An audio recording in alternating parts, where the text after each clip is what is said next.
कांड के बारे में बताना चाहता हूँ। ये तो कहने की बात थी भावनात्मक, मैंने थोड़ी सी बात कही। इसमें तैयारी करने में हरिद्वार के भूमा निकेतन से वो कार्य शुरू किया था, जो भूमा पीठाधीश्वर तीर जी महाराज ने अपना रक्त देकर आरंभ किया था। हम हर डिस्ट्रिक्ट हेडक्वार्टर से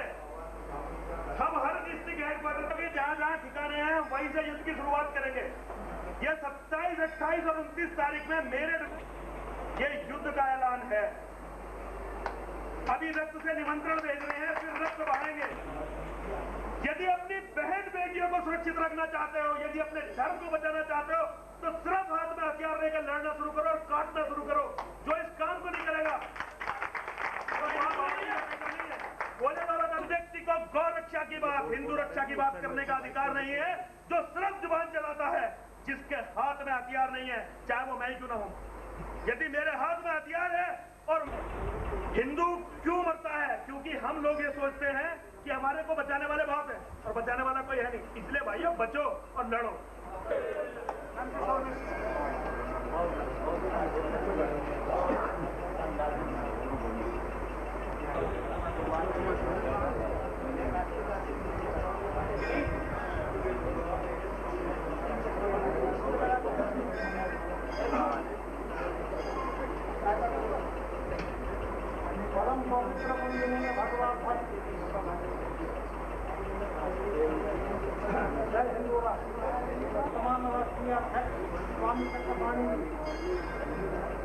क्रांतिकारी के सम्मानित सदस्य, आज के राजनीतिक सुनने की स्थिति में आगामी भविष्य में अखिल भारतीय हिंदू महासभा राष्ट्रीय प्रमुख और सफलतापूर्वक सामना करेगी।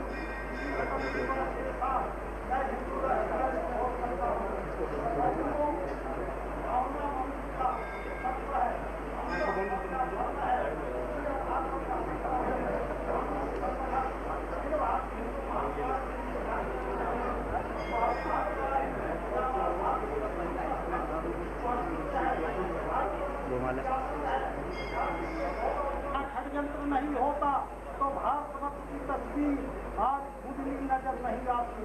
हमारे नीति निर्धारकों भ्रष्टाचार के कारण उन्हीं नीतियों को प्रश्रय दे रहे हैं। इनका विश्लेषण करने पर ये स्वयं कहते हैं यह राष्ट्र राम भरोसे चल रहा है, या इस राष्ट्र का कुछ नहीं हो सकता। मुझे सब है नहीं तलवार खाली, ज्ञान से डरते हैं लोग, क्योंकि अब शैतान की पहचान करना कठिन है। यही कारण कि अब इंसान से डरते हैं लोग। आतंकवाद कई प्रकार से चल रहा है, और पश्चिमी उत्तर प्रदेश या मुस्लिम बाहुल्य जो क्षेत्र हैं, वहाँ पर आजकल जो है तो लव जिहाद चल रहा है।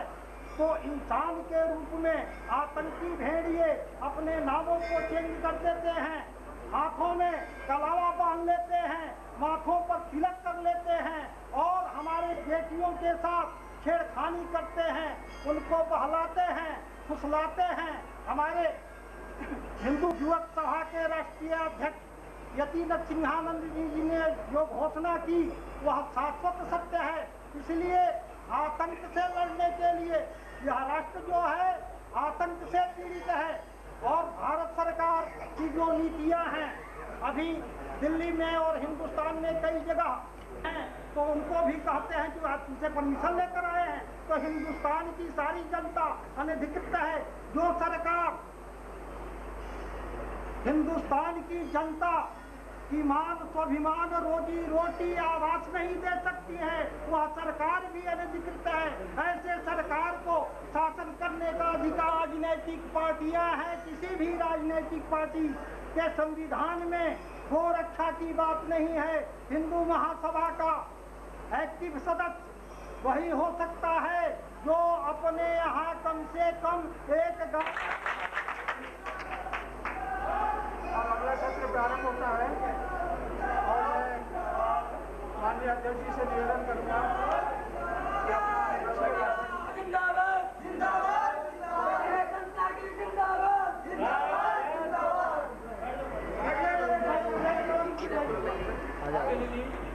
उसके समर्थन में अपना संक्षिप्त विचार प्रस्तुत करेंगे।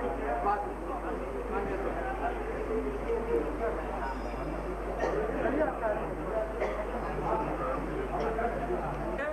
अधिवेशन करना है। विशेष राष्ट्रीय अधिवेशन की स्वागत समिति के सदस्यगण, राष्ट्रीय कार्यकारिणी समिति व केंद्रीय महासमिति के सदस्यगण, वरिष्ठ नेतृत्व में विभिन्न प्रदेशों से पधारे प्रतिनिधिगण, सादर जय हिंदू राष्ट्र। अखिल भारत हिंदू महासभा के 92वें वर्ष के जीवन क्रम में आज संस्था का 98वां राष्ट्रीय विशेष अधिवेशन उत्तर प्रदेश के प्रमुख औद्योगिक नगर गाजियाबाद में आयोजित किया जा रहा है। विभिन्न प्रदेशों से आए उन सभी पर उपस्थित हैं।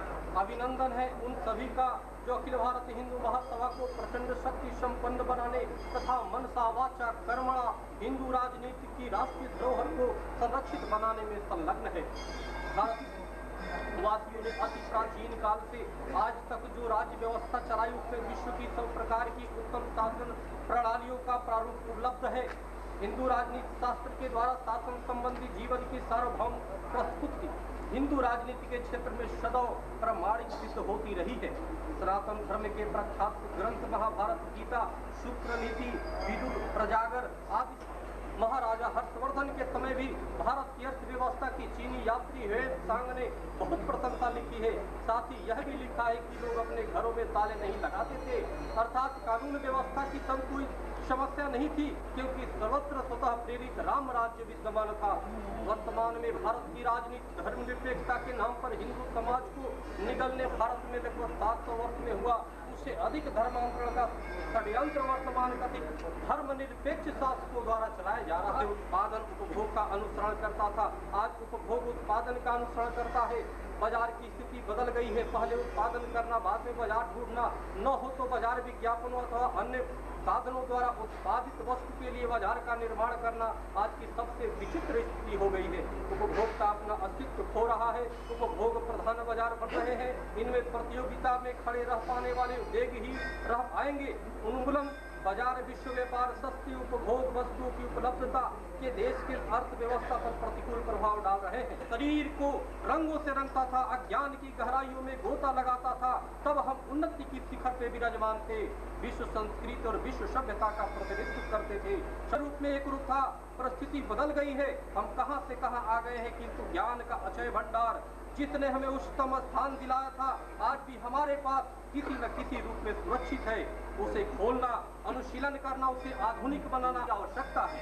इस बीच दुनिया में भी विज्ञान के क्षेत्र में उन्नति हुई है, उसे नकारा नहीं जा सकता। उसकी उपयोगिता भी है और उसे भी ग्रहण करता है। अपने पुरातन ज्ञान को आधुनिक अर्थात युगानुकूल से लिए गए ज्ञान को देशानुकूल बनाकर ग्रहण करने की आवश्यकता है। हम भारत को भारत बनाना चाहते हैं, किंतु ये किसी पुराने युग की प्रति छाया बने यह स्वीकार नहीं किया जा सकता, परंतु अमेरिका और रूस की छाया बने यह भी स्वागत योग्य नहीं है। अपने संसाधनों से प्रेरणादायी अतीत से अनुप्राणित होकर वर्तमान के प्रति व्यवहारिक बने और आधुनिक भारत के निर्माण में जुटे और अति श्रेष्ठ और उन्नत भारत का निर्माण करे, जो अपने नाम के अनुकूरण, भरणात्मा और समर्पण का भाव निर्माण करना, इसकी व्यापक कार्य योजना बनाना आज की अतीव आवश्यकता है।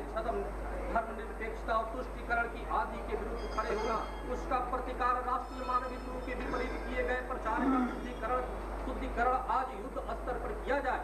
अभी राष्ट्रीय गीत वंदे मातरम समाज का दर्पण है, इसके साथ साथ समाज के निर्माण में उसके स्वरूप और चिंतन को प्रभावित करने का माध्यम भी है। शिक्षा गौरवशाली अतीत से समाज को प्रमाणित कर सके और जन जन में महत्वाकांक्षा और पराक्रम का सृजन कर सके, ऐसी सुविकसित और स्वशासी व्यवस्था द्वारा शिक्षा संचालित होना चाहिए। शिक्षा वास्तव में शासन की संपत्ति नहीं है, वरन समाज की धरोहर है, जिसे वह अपनी आवश्यकता अनुसार विकसित करे और व्यवस्था करे। यह आज की आवश्यकता है। सरकार द्वारा प्रतिमान खड़े किए जाना समाज को स्वीकार नहीं होगा। स्वतंत्र व्यवस्थाएं विकसित की जानी चाहिए। शिक्षा क्षेत्र और रोजगार में आरक्षण के नाम पर सामाजिक वैमनस्य बढ़ाना राष्ट्रघातक होगा। जैसा कि केंद्र में आजकल के संप्रज्ञ शासन द्वारा तथा कई प्रदेश सरकारों प्राप्त शिक्षा संस्थानों में भी आरक्षण लागू किए जाने की घोषणा की गई है। संपूर्ण समाज की चिंता सरकार को करनी चाहिए।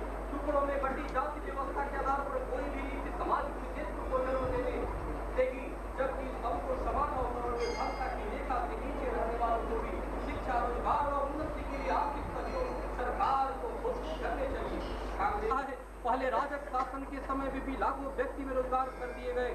ऐसे व्यवसायिक केंद्र जो कई दशकों पहले MCD